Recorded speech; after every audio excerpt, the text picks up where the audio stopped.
Many biologists and their theories of criminality often trace to genetics or physical characteristics. For physical characteristics, many biological theorists believe in the idea that there exist people who just physically look like a criminal. Those who believe in this theory believe it can be explored through the variation of different body types. Following this theory came the study of faces, skulls, and other physical features to potentially identify a person's natural disposition. Cesare Lombroso is known as the father of modern criminology and is best known for his theory of the natural-born criminal. As the name suggests, the theory of the natural-born criminal is the idea that certain people will inevitably turn into a criminal. Lombroso believed that those he deemed less developed from an evolutionary perspective would be more likely to be born as a criminal. Lombroso also characterized criminals based on their physical features such as the thickness of bones in one's skull, their hair type, and the pigmentation of their skin. Following this theme of body characteristics, also exists the theory of linking criminality to certain body types. A phrase that describes the overall shape of someone's body with certain detail focused on certain parts of the body is known as a somatotype.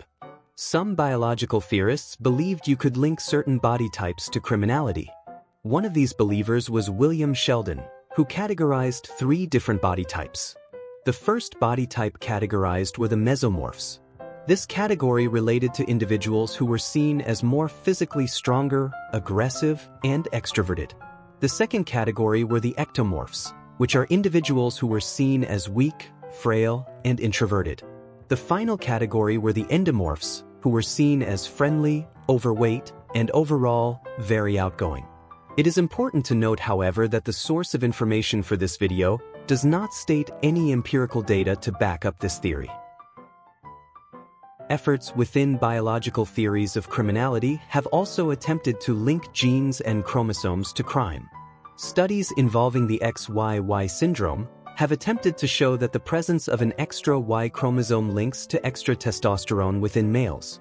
Since it is theorized that the extra testosterone will lead a male to be extra aggressive, the natural follow-up would be that the male could have a higher chance of committing criminality. It has also been found that XYY males have been disproportionately found to be institutionalized.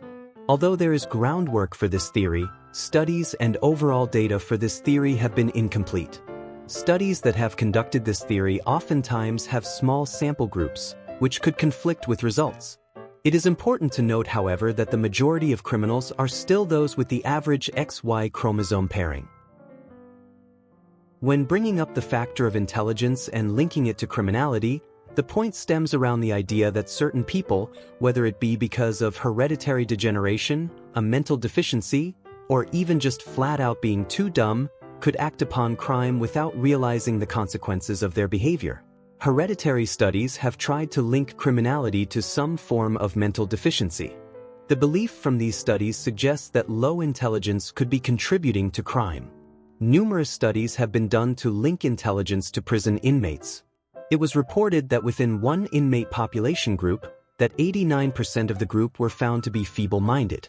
However, when a different study was done with a different prison group, only 29% of the prisoners were found to be feeble-minded.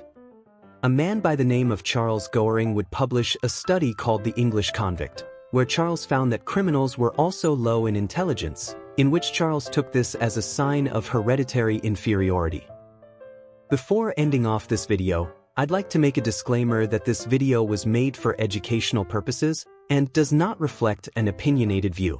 I believe it's also important to bear in mind that contributors to crime are complex and are not as one-dimensional as just only looking at potential biological factors.